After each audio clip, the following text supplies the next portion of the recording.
Okay, we're going to get going now. If you have any questions throughout the webinar, do just use the Q&A function. My plan is to talk to you for hopefully not too much more than half an hour, because even I get bored of the sound of my voice, and then leave some space for questions for the final sort of 20 minutes or so of the seminar. This is the first of these seminars that we're running, so please do afterwards send us any feedback. The idea is that we'll run a series of these between now and the general election so that we can sort of keep track and shed some insight onto what the key issues we're hearing from the public are in our polls and our focus groups. But as I say, they are a work in progress, so I'm sure we'll refine them as we go along. We're recording this and we'll make it available afterwards. We've had some apologies today and we want to make it available for them, and also the full deck will be made available as well. There's quite a lot of data in the deck, so I didn't want to drone on and spend ages poring over every piece of it, so we'll make that available on our website and you're free to use that. It's also got my contact details at the end as well, so if there's anything further you want to ask, please don't hesitate to do so. We do this as a kind of public service, so we want it to be genuinely useful. And all that said, it looks now like people are still trickling in, but I am going to kick off because I do want to get through as much as possible and people can catch up. So I'm just going to take control of the presentation and I will start taking you through. So if we go on to the first slide, the way that we're going to split this up is I'm going to firstly give you a bit of background into the 7 segments that we use at More in Common to study the different groups and different coalitions in the UK. We're then going to look at what they think about the various parties, a bit about what's driving those voter groups at the kind of macro level, and then dig into the party leaders and some of the specific issues that are shaping the election or will shape the election as well. So what are the British 7 segments? So in each of the countries that More in Common works in, we conduct a segmentation of the public. And unlike lots of sort of typical segmentations you might have seen, we don't put demographics or partisan identities into the mix at all. Instead, the segmentation is derived using social psychology. So we use things like moral foundations theory, which lots of you may be familiar with, attitudes to authoritarianism, parenting style, personal agency, and responsibility. And the reason that we do this is that we think by focusing on values and social psychology, it allows us to get under the skin much more of not just what people think, but what's motivating what they think at the same time as well. And in the UK, that leads us to these 7 segments. And some of you will be familiar with these, others of you won't. So I'm just going to do the kind of quick overview of the 7 groups of the British population. The first group are progressive activists. They are by far the most politically engaged groups, deeply concerned about injustice, tend to think quite globally, post a lot on social media, are active in campaign groups, and by far the most kind of traditionally left-wing of the groups on both social and economic measures.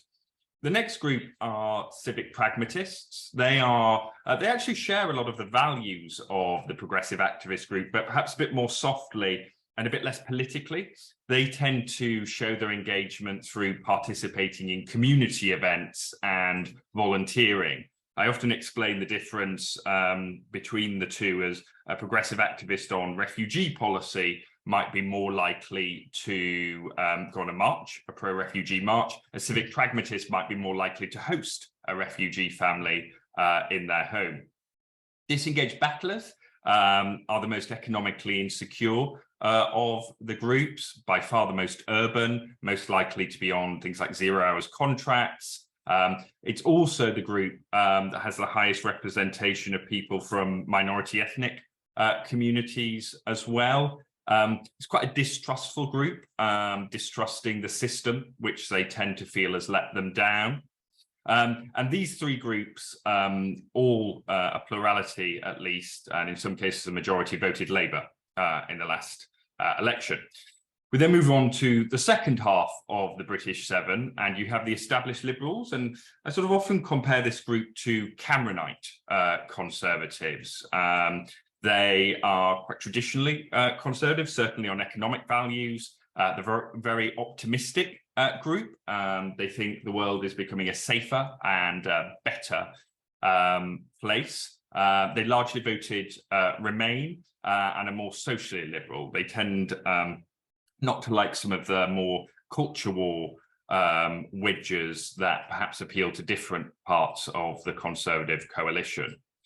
You then have the Loyal Nationals, who I guess are the flip wing of that 2019 Tory coalition. They're basically what you might think of when you think of a red wall voter, although of course they don't only exist in the red wall. They are quite socially conservative, but economically actually lean more left wing.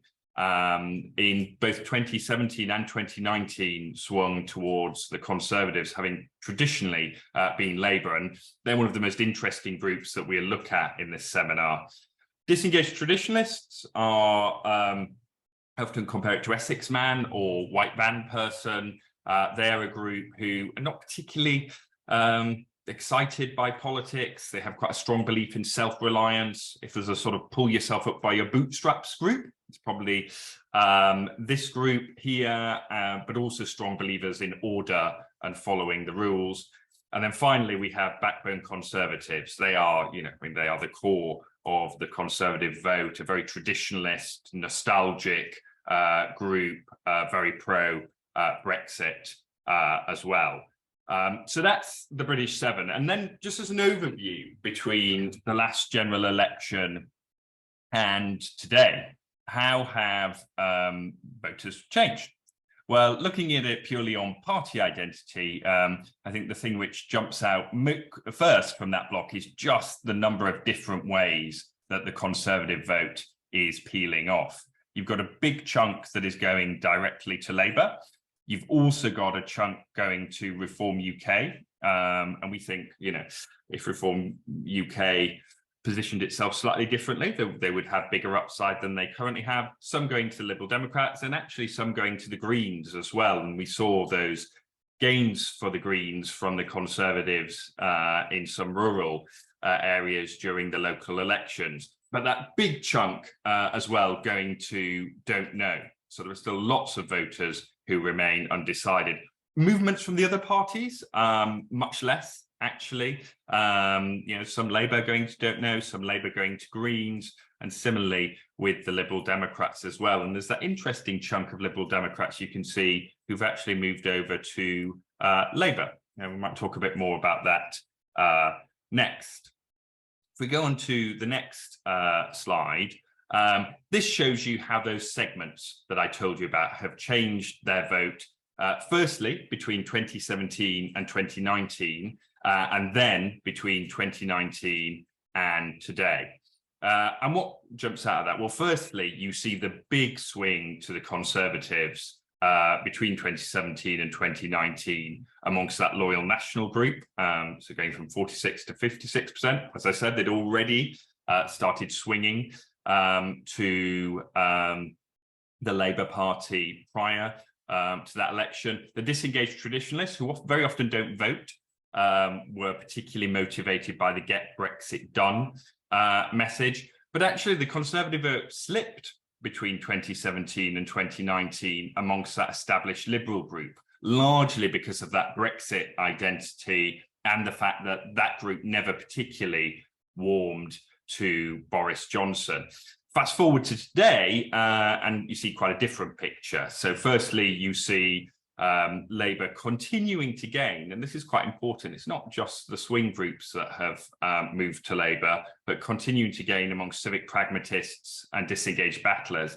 And then that really big swing against the Conservatives with the Loyal Nationals, their Red Wall, the Red Wall vote that many assumed would become the heart, I guess, of the new Conservative base, actually moving away from the party more significantly than any other group, and Labour starting to regain some ground there as well. The established Liberals moving away too, but interestingly, if you look there, the gradient is slightly lower, and part of the reason for that is that this established Liberal group, as we'll go on to see, quite like Rishi Sunak.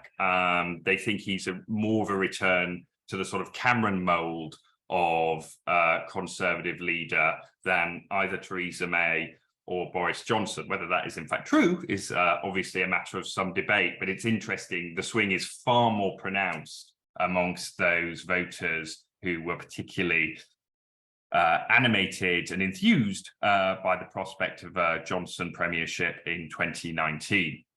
If we look then at the Conservative coalition, so these are the four groups that the Conservatives won at the last election. And what's interesting here is that the glue that joined this coalition together were Brexit, Boris and Corbyn.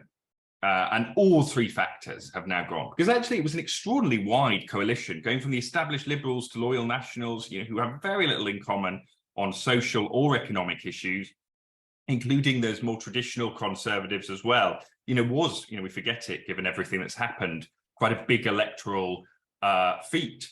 But with that glue having gone, the two wings, it's harder to keep them together.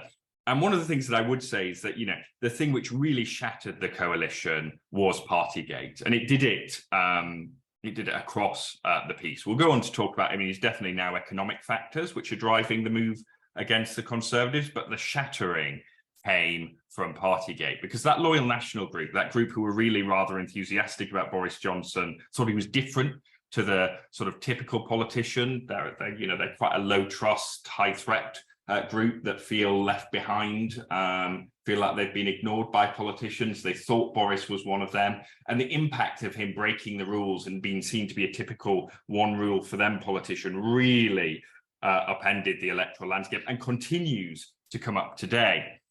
But you combine that with this, we hear in our focus groups, this growing narrative that actually, this has just gone on too long, it's time for change, and also, what can we lose? One of the most, people often talk about, the need for vision and optimism in politics, which is definitely right to a degree, but far more important, more often, is loss aversion is a key driver of how people vote. What do I have to lose by a change of government? And at the moment, people across these groups are struggling to see, if we didn't vote Conservative, if we ended up with a Labour government, what would we lose? Not least because, and we'll go on to the next slide and talk about the Labour coalition now, Keir Starmer doesn't present that sense of threat. People don't assume he's going to upend the country. And what's really interesting is now quite how broad the potential Labour coalition is. Actually, they lead in 6 of our 7 segments. So they've got potential not just to make up some of those losses in places like the Red Wall, but also in the Blue Wall as well, to start taking some of those seats which have been slowly trending away from the Conservatives. I'm thinking places like Worthing and Wickham as well. But it is just interesting quite how proportional the swing is.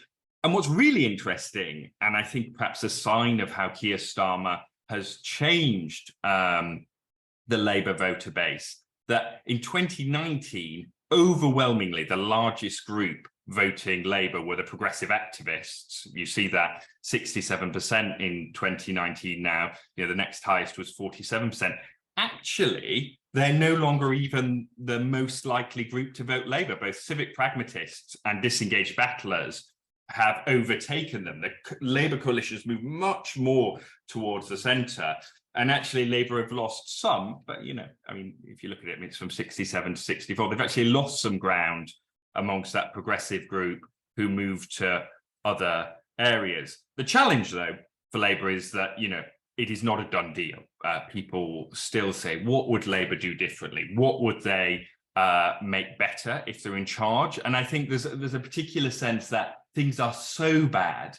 Is any change of leadership going to make anything any better? And they don't need that sense necessarily to win. They can win by default, which is what they're doing at the moment.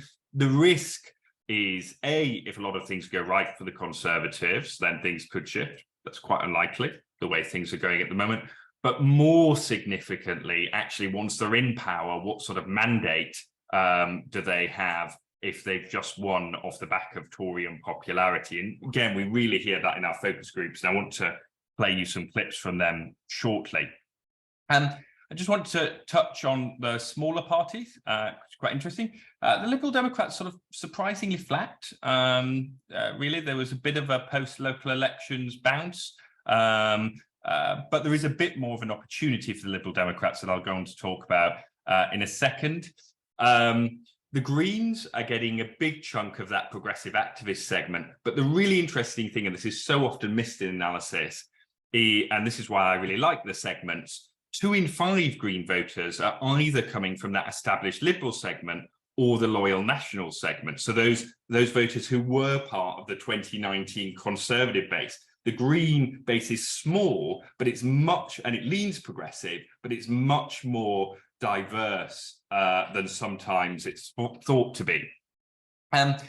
Reform UK, as I said, at the moment they're getting about 12% of that loyal National, more red wall group, which is more than double their polling average. I think what's interesting there, though, is when we sort of test the Reform UK populist manifesto, actually the upside for Reform UK is much bigger than the current polls, or indeed their by-election performance to date, suggests.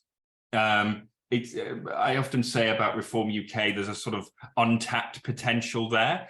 But part of the challenge is that the voters, those loyal National voters, are attracted by some of their messaging on migration or the NHS. But where they're alienated is they're not libertarians. So the anti-climate, anti-lockdown messaging from Reform UK actually goes down quite badly. And I think that, along with some of the characters and perhaps lack of, a sort of Farageist figurehead, is what's hampering their vote at the moment. And then on the SNP, it's really interesting in our Scottish focus groups, there is now a definite sort of sense that independence is important. This is amongst SNP voters, but perhaps it needs to take a back burner whilst we sort out some of the big problems in Scotland. A real sense, actually almost of grief when we have done focus groups of SNP voters about Nicola Sturgeon's departure.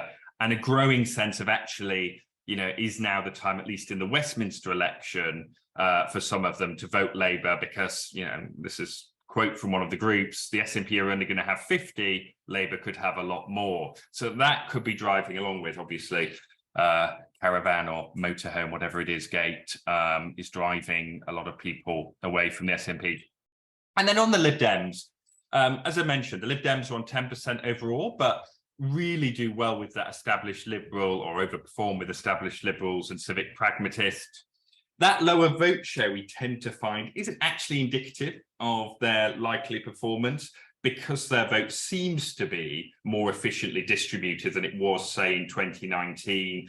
A lot of people sort of talk about a progressive alliance. But what's interesting is people seem to be sort of sorting themselves into these progressive alliances without actually being led to it by the main parties. I think the challenge for the Lib Dems, when we've spoken particularly recently to people who voted Lib Dem in places like Surrey, having previously voted Tory, is that they were doing it because they wanted the government to wake up, not necessarily because they loved the Liberal Democrats. Of course, if there isn't the sign that the Tories have woken up, then they may well stick with the party as well.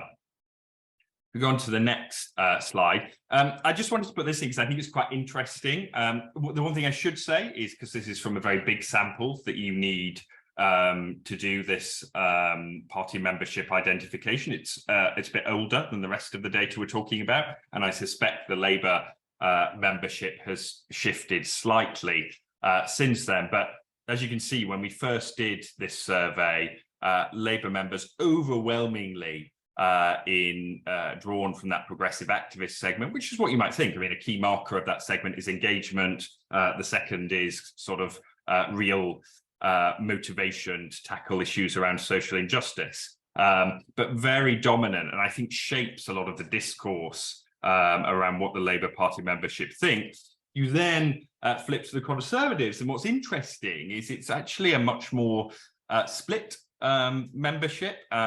So, you know, the big chunk of backbone Conservatives, but also, you know, actually nearly as many established Liberals, some of the loyal Nationals and disengaged traditionalists. So it is a more heterogeneous, although clearly right-leaning membership than that of the Labour Party. Again, you know, that might have narrowed and shifted. And then finally, I just wanted, in this section, I just wanted to put in some of the research we've done on potential coalitions. And again, what is really interesting is, firstly, people aren't that worried about Labour Lib Dem coalition, and those currently voting Labour are particularly not that worried about it either. And actually, voters overall rate a Labour Lib Dem coalition above a Conservative minority government or a Conservative majority government in terms of a likely outcome. So as others have already pointed out, the sort of coalition of chaos line combined with the decline of the SNP is much less likely to resonate this time. Go on to next. So what's driving those shifts? We've talked a little bit about it, but I guess I often say that from our focus groups and our polling, there are two big frames driving politics today. One is a sense that the public are just exhausted, that it has been one thing after another, from Brexit to COVID to Partygate to Ukraine to the cost of living. They just want not to be able to turn on the news, or at least not to be able to turn on the news and worry about what's going to be on the headlines. And then the second thing, which you can see from this word cloud, is this sense that everything in Britain and the UK is either too expensive or it's stopped working. And clearly that is a really difficult context for any government to run in, and explains that decline in the poll ratings that we have seen. And there is no doubt that in the past couple of weeks, that sense has got worse. Well, for the first time, we've started hearing interest rates emerging in focus groups as a worry, along with inflation. What is the government going to do about it? When are they going to step up and help? So, it's exacerbated that sense of expensive and not working. Combine that with the latest round of Boris drama, which feeds into the exhaustion point, and you can see why the polls have shifted so much. Why, in our polling, we've gone from an 11-point Labour lead to a 19.1. It is driven by those two frames having been exacerbated in recent weeks. You go on to the next one. This also, we put this in because I think it gives you a feeling for how people's relative security is playing out. A big part of the reason that Red Wall group have swung against the Conservatives, the loyal Nationals, is actually the sense that they're among the most insecure groups. They're certainly the most insecure now of the groups that voted Conservative in 2019, whereas the established Liberals, relatively more comfortable, relatively more secure, or the least exposed to the cost of living crisis. Perhaps it helps to explain why more of them, at least, are willing to stick with the Conservatives. The next slide, and this just gives you a feeling for what's driving that insecurity. It's the cost of living and it's the NHS. It's this sense that if I get sick, I might be on a waiting list for a very long period of time. The number of times we hear, I just don't bother getting a GP appointment because I'll either be better or I'll go to A&E if it gets worse. and the cost of living crisis, and this sense that people's wages are being spread ever thinner. And it's really important with the cost of living stuff that this isn't just affecting the group who are torn between heating or eating, even though it is almost certainly, it is very much affecting them most dangerously. It's the group above that who are really driving a lot of the sentiment in politics, who say, I'm just living to work and working to live at the moment. I've cancelled, date nights with my partner, taking the kids out, doing anything that's really fun. So it's just a sense that it's all making life a little bit miserable at the moment. And you see that also come through on the top issues. This won't surprise many of you, but basically since the end of 2021, it has been cost of living and the NHS. And then interestingly, basically since the start of this year, it's been this kind of tug of war between climate change on the one hand and small boats crossing the channel on the other, vying for third and fourth place, but very much tied. But as you can imagine, when you look at that through the lens of the different groups, cost of living in the NHS, very unifying in terms of all of the segments, prioritizing them. Climate and the environment a little bit more split, but still, you certainly wouldn't call that polarized there. Even the more conservative groups still have it in the top half of their concerns. But then the small boat crossings, very, very split. Progressive activists putting it right at the bottom of their list of concerns, whereas the backbone conservatives, the loyal nationals and disengaged traditionalists right at the top there. And you can see, therefore, why the conservatives are placing such a premium on that pledge, because, three of the four parts of their coalition, it really matters to them. Although, of course, on the flip side, in green, with the cat, you can see the established Liberal group rank it much lower. And again, it just shows that difficulty of keeping together a coalition who, particularly on some social issues, but also economic ones, have very different outlooks. So what do people think about the leaders and the pledges and missions? So interestingly, whenever we poll, and we've got a couple of ways of looking at this, approval of the parties, actually, they tend to come out relatively similar in our polling, which matches up with other pollsters' work too. I guess the difference is that Rishi Sunak is far more polarizing in terms of his appeal than Keir Starmer. So if you look at that, even though they come out with the same headline figures, the segment split is far different between the two of them. So the three left-leaning segments significantly disapproving of Starmer, of Sunak, joined by the loyal nationals narrowly. Keir Starmer, on the other hand, is much more even, and even amongst the really more right-leaning groups, you just don't get that level of disapproval that you see, for instance, with the progressive activists and Rishi Sunak. If we go to the next slide, this is asking a different question. Who would you rather be Prime Minister, which we asked last week? And you see you get this 34 dead heat. But again, the dynamics really interesting if you look at those core swing groups. So that established Liberal group quite clearly preferring Rishi Sunak, as I said. They see him as more that traditional Cameronite type of conservative after the Boris years, which they didn't enjoy.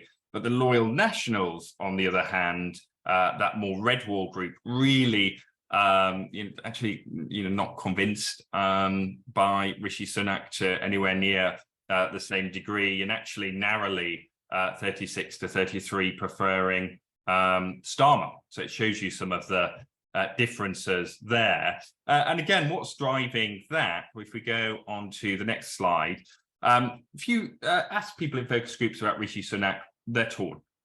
On the one hand, they say he's very competent, he's better than his predecessors, they remember furlough, they like the pledges, even though they think he's doing very badly against them. But they worry, A, he's just not in touch, and B, that particularly recently, he hasn't been strong enough to stand up to Boris Johnson, and things like avoiding the vote on Monday go down very badly with voters who might otherwise be inclined to like Rishi Sunak. And we're just going to play you a short clip so you can get a feeling for how voters talk about him.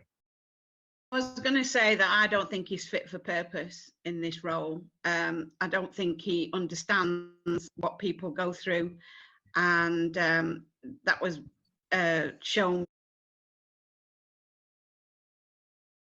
Oh, that appears to have dropped off. Why has that happened? Can we get that back?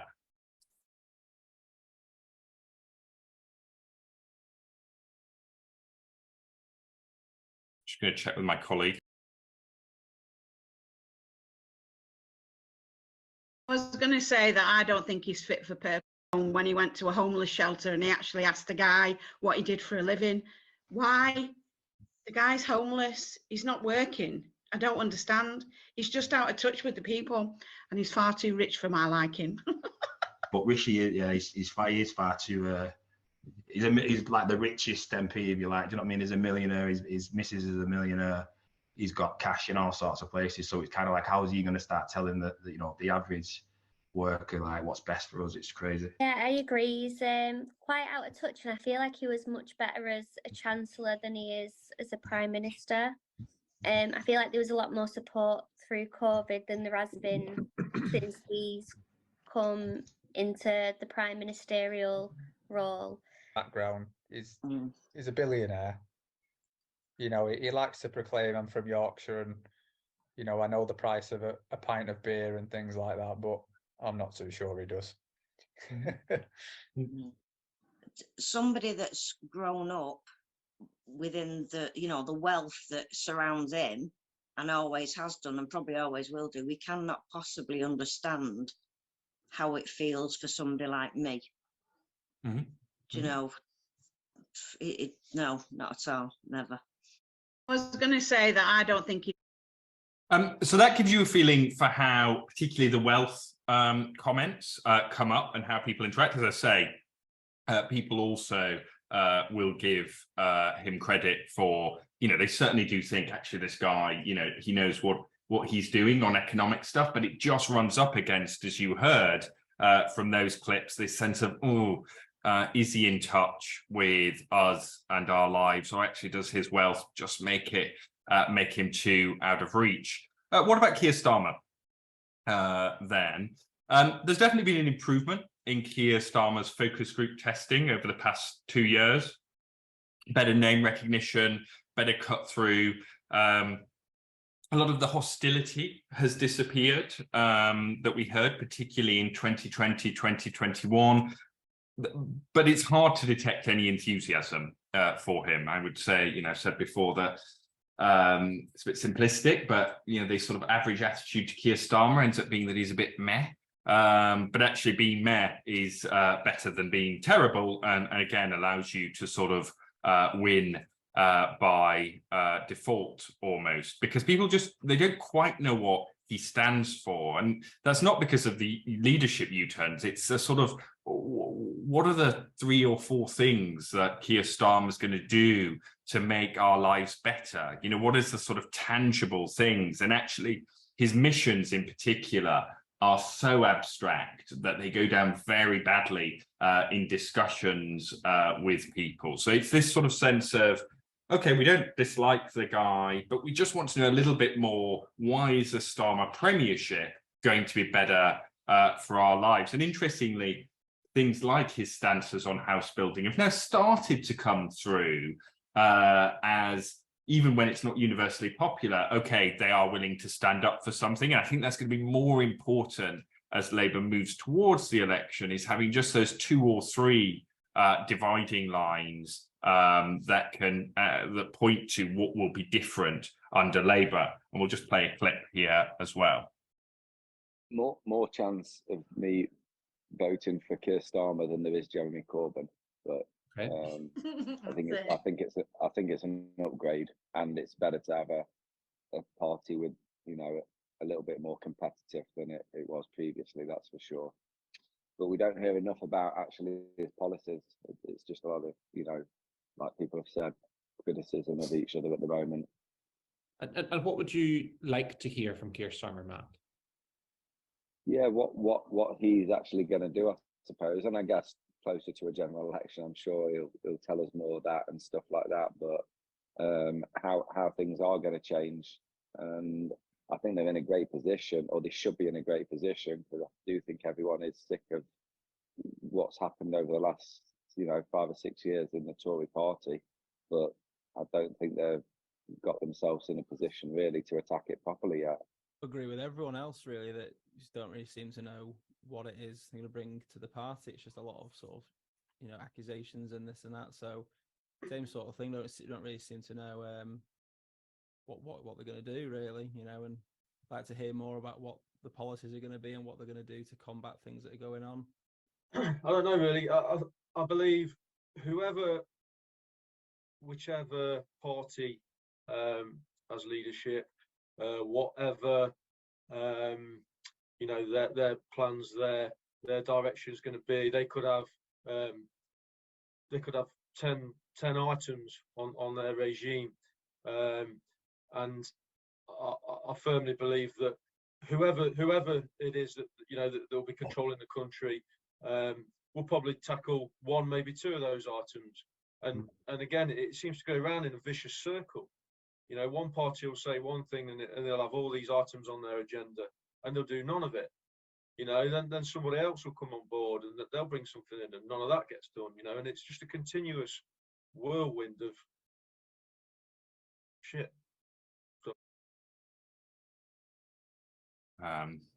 Apologies for the language at the end of that one, but it does describe how a lot of people feel. So that very much that sense of, okay, we're probably going to vote for you, we're probably going to give you a chance, but then what happens? Combined with, I think one of the most damaging things about what ended up happening with Boris Johnson was this sense that there was definitely a chunk of people who thought, post-Brexit, post-2019, there was going to be a new settlement. We were going to have new investment in left-behind areas. Actually, it was okay to be engaged in politics again. And the failure of that, or the lack of delivery on that, has increased cynicism even more. And you combine that with the economic context, it's not hard to see why people think that actually no politician is going to sort things out.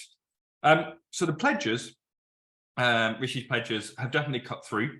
They definitely land more successfully than Starmer's missions.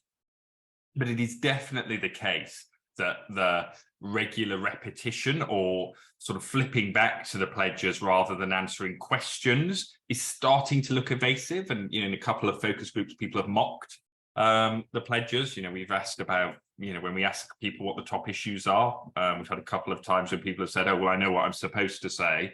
So a bit of a risk there. And it is definitely the case that U-turn or failure on, more than a couple of the pledges will be met with frustration. And you see up there, what the public think about the pledges. So halving inflation is definitely the top public priority, but it is also the case that only a minority actually understand that halving inflation means that prices rise more slowly rather than actually lower. So there's a risk even if that one is met.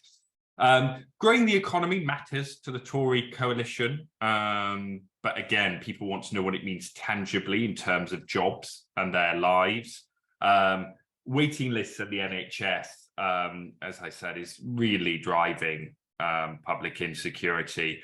And what's so damaging is a bit like Partygate, everyone has an NHS failure story of a relative who couldn't get, who's on a waiting list, them failing to get an appointment, and in politics, when you have stories, it really, it cuts through much more than things like, say, like the PPE scandal or not, which was just quite difficult for most people to relate to in their everyday lives.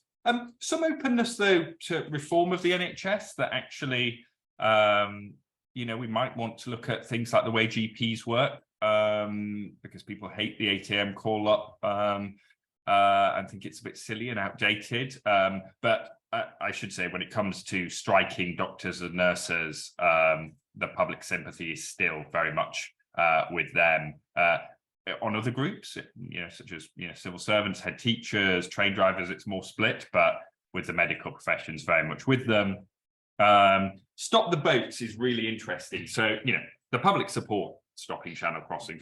Anyone that says the public don't want channel crossings to stop is wrong, but it's how you do it that matters. They don't think the Rwanda policy will work. And even those quite socially conservative groups, when you test the exemptions, when you test, you know, when you test hard cases, so women, children, victims of modern slavery, people fleeing conflict, they think they should be exempt from the Rwanda policy. So there is a risk that you end up with some very hard cases and the government actually ends up finding itself on the wrong side of public opinion. And this sort of also often says, well, why Rwanda? Rwanda itself just seems a bit weird to lots of people, even though, as I say, there is strong support for stopping the boats.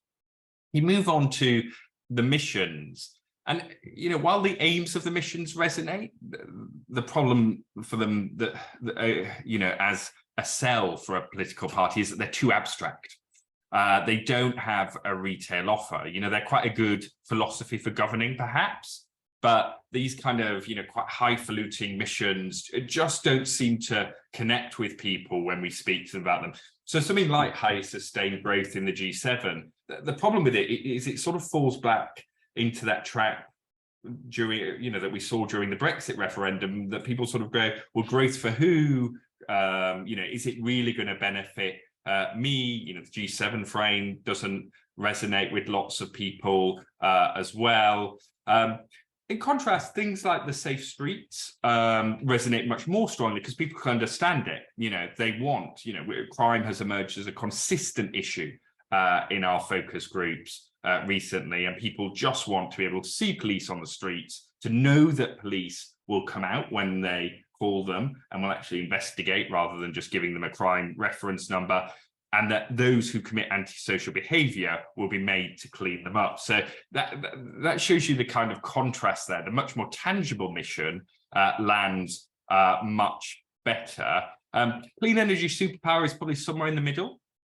People like the idea of energy independence, particularly after Ukraine. But the problem with the 28 billion was that Labour led with this very large number, but didn't then go in to say, okay, tangibly, again, what is this going to mean for you? And so the focus became the number, which is scary to people, rather than the benefits of it.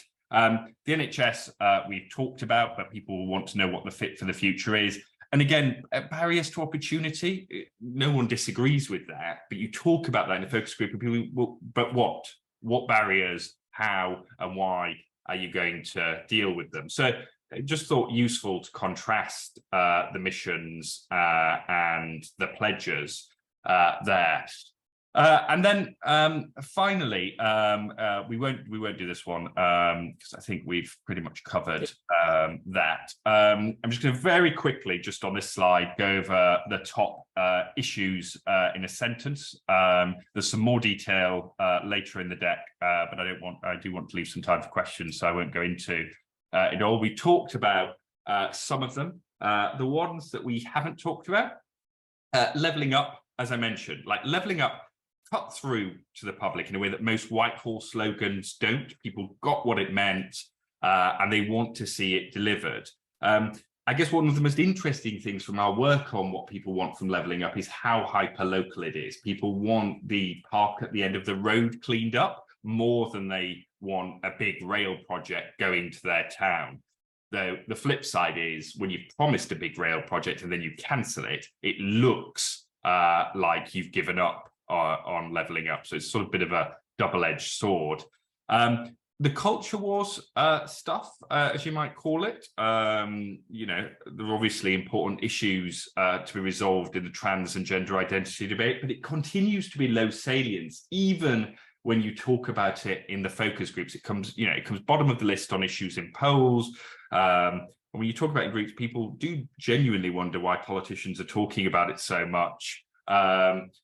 When they do engage, the public starting point is kindness, but they do worry about what it means. They have a particular worry about women's only sports and children. Ukraine, absolutely fascinating on Ukraine is that there has just been consistent support throughout our polling for us doing what it takes to support Ukraine, even if it hurts us here in the UK, despite the cost of living, which we assumed would erode support for Ukraine. Actually, we haven't seen that. And the Homes for Ukraine scheme often comes up as a source of pride for people, and lots of people have stories about Ukrainians integrating into their community. Final two, housing, slowly creeping up the list of top issues of concern. It's definitely at a higher point now than it has been. But public support is way more nuanced than the sort of NIMBY-YIMBY debate we hear in the press. Most people are in a sort of quiet majority. They want us to get on with building new houses, but want us to be honest about disruption it'll cause, and to make sure, and this is the key thing, that it's sustainable. People's worries tend to localize around pressure on local services. So that holistic approach to housing really matters. And then finally, and then I'll stop and allow last sort of 15 minutes or so for questions. Brexit rarely comes up unprompted in focus groups. Brexit identity has declined a lot. If there were to be another referendum today, though, rejoin would win, but the country are very split on whether we should have another vote. As I said, there's some more detail on all of those issues that we'll upload to the website, but I want to allow time for questions. So if you want to type them in, we can go through them. So we've got 4 questions already. So if I read the first question is, would love to know what issues move people from voting Conservatives to Greens, if you have that insight. It's a really good question. So the interesting thing about green issues and about climate change in general, and part of the reason that we don't have the sort of climate polarization in the UK that you see, say, in the US, is that every one of the segments has a different route into it. So for progressive activists, it's about, it's global issues, particularly concern for, the global south and, impact around the world. But actually, you get to the established liberals and they tend to be techno-optimists. They're excited by kind of green tech and, early adopters of things like EVs. The Loyal Nationals, that more red-wally group, a big motivator for them is threat perception. And so when they see, forest fires abroad or floods, it motivates them particularly, and they think about their children and their grandchildren. And so I often describe it, even, people assume that group, because they're socially conservative, will be anti-climate. They're not. And the same reason that they're the most animated by small boats, because they see them as a threat, and they see channel crossings as a threat, is the same reason actually they're pro-climate, because they see pro-tackling climate change, because they see climate change as a threat to them. And then finally, backbone Conservatives are really concerned around nature and preservation. So some of that group have shifted green over the sewage stuff. Actually, it really lands with some of them. For some of that Loyal National group and the established liberals, they say, the Loyal National group, it is that, are we doing enough? Are we doing it quick enough? And for some of the established liberals who've gone over, it's that sense of, actually green has become part of their liberal identity, which is why they're willing to vote for the Green Party. So hopefully that's answered that one. I think my colleague has replied to the question about the size of the segments. Someone has said, your behavioural or attitudinal approach to segmenting the electorate is interesting. Does this suggest a need to shift policy development to better match this type of analysis and land a little better with the population? Well, I'm biased, right? So I'm going to say yes. But part of the reason I think, one exercise that we often do, so we will go into organizations, whether that will be, I don't know, a local council staff or a government department, or even charities and campaigners. And what we'll do is we'll ask people to do the segmentation, and then we'll compare it with the public at large. And what's useful about that in policy development is you can see what's motivating your worldview versus what's motivating the worldview of the people that you're trying to serve. And it's a really useful exercise there. So I think Yes, absolutely. And also communicating that policy. We did quite a lot of work around vaccine hesitancy and the different groups, and got some different insights to the sort of traditional, oh, it's all anti-vaxxers. Actually, disengagement was a big driver. So, clearly you don't want to replace other analysis, but we think it's really useful for that. Question from Matthew McGregor. Hi, Matthew. It would be interesting to hear about the 2019 Tories who are now don't knows. Which of the 7 groups are they primarily in? Do you know whether they spread evenly across the country or are clustered in contested or uncontested seats and the issues they care about most? So 2 things to add there. So that disengaged traditionalist group who came out to vote particularly to get Brexit done have very high don't knows at the moment, and they will definitely be, if not the lowest, vie with disengaged battlers for the lowest turnout, but they are quite interesting. Is there anything that could reach them for either party? And some of the loyal nationals, so some of the group who, as I say, made that switch from their traditional Labour vote to the Conservatives and now just feel totally disillusioned and still think, and it's not all of them, as you see, some of them have swung to Labour, but there's a group who still think, particularly on social values, Labour doesn't quite share those values with me. On the geographical split, we are currently in the process of doing much more analysis on that and doing a sort of segment map. So watch this space, but we'll definitely engage with you on that.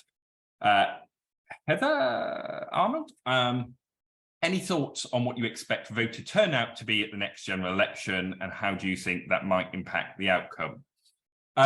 So from the qual, you would get the sense that turnout is going to be lower than in 2019 as a product of that disillusionment. It doesn't show up as much in the polling, although it's often hard to calibrate polling to match turnout, because everyone likes to pretend to be very virtuous and say that they're going to vote. How that's going to affect things, I think, is much more of an open question. And I think it goes to that motivation challenge that both parties have. So on the one hand, the lack of loss aversion could just lead to loads of Tories staying at home a la 1997. On the other hand, the lack of exciting, well, not even exciting, the lack of sort of practical, I'm going to make your life better from Labour could mean that you don't get a sort of sea change of enthusiasm. If you were to force me into one of those camps at the moment, it would be the first camp, but the second one is definitely a risk. How stable are the segments in terms of population share over time, given types of questions? Can you look back at legacy data? Well, we can look back since we started polling in 2020. The segment sizes are relatively stable, and we would expect them to be stable over time because they're based on values. It's slightly, different panels and posters will give you some variation because of precisely who they're engaging with. But we look when every sample comes back to check that the segments are within the margin of error, because if they were sort of swinging too wildly, we would want to look at A, whether that was right, or B, whether something might be driving it. Is the cost of living driving more people to be disengaged battlers because economic insecurity is on the rise? Question from Misbah Malik. And sorry, I'm rattling through these because I want to get to as many as possible. Which audiences do you think are influencing the political landscape the most and will be the most influential? Well, okay, so talking about social media, it tends to be progressive activists versus the world. If I'm honest, I think about 50% of progressive activists regularly engage online, and it's 10-20% for the other groups. And they also tend to be outliers. They're the only group who say we feel bad when we see the British flag flying, who think Extinction Rebellion is a force for good. I'm just giving you some examples. So a lot of the discourse is shaped by them. In reality, they are not a swing group, obviously, and unless lots of them suddenly go to the Greens, but we don't see much evidence of that happening at large enough scale to really shift things. I think the two groups who are going to shape the next election are the loyal nationals so that Red Wall group. And you see a lot of the Tory messaging aimed at them, but also a lot of Labour's reassurance messaging aimed at them. And then the established Liberals, you know, do those kind of more Cameronite Tories just think we've had enough, we're going to go to Labour? And I think, you know, I think loyal nationals are, at the moment, were you to ask me, are going to go over in sufficient numbers to deliver certainly Labour as largest party, probably a Labour majority. I think what those established Liberals do is more indicative of whether we see a sort of 1997 style landslide, when you see the sort of, you know, people who would vote Conservative and are inclined to vote Conservative actually going enough is enough. From Catherine Miles, how effective do you think a potential Tory campaign message at the general election of Labour will overspend, raise taxes and risk an economic recovery would be, particularly in England, which tends to lean Conservative? So I think it depends whether we're in that economic recovery. Again, at the moment, you do get a sort of, you know, what have we got to lose by rolling the dice? I think, but I do think there is a cautionary tale from the 28 billion on climate and a tax on it, that because Labour, you know, Labour had announced it, 18 months ago, because Labour hadn't defined it enough, it made it very easy to attack the big scary number rather than to attack any policies. And I think what Labour will have to do is, where they make spending commitments, and you know they're being very disciplined about not doing, is to show how practically they'll change and improve people's lives. I think that's the really big test for Labour. They've got to, it can't just be numbers, it's got to be, these are the changes, because changes are much harder, positive changes are much harder to attack than the headline numbers are. And I think for the Conservatives as well, if they want to have a hope, they've got to also show, you know, what do you stand for? It can't just be, you know, we hear from groups, you know, oh, you know, but what's the Conservatives' next 5 years going to be? It can't just be not being Liz Truss or Boris Johnson. By the time of the election, it's got to be, they've got to have a vision as well. Culture wars more salient with any of the groups? Are they low salience across the board? So progressive activists, and sorry, that was from Anna Cardoso. Cultural issues are more salient with progressive activists from the sort of progressive side, and then the backbone Conservatives tend to be more animated the other way, but not to the, it's asymmetrical, certainly not to the same degree that progressive activists are. Civic pragmatists and established Liberals are the two groups who really hate culture war issues. They're a real anathema to them. Caroline McFarland, I'll do, and then I will probably do one more after this. So Caroline, you said there's multiple routes into the climate issue for groups in the UK, which is why there's not the polarization like in the US. Does that mean there's not multiple routes for American segments?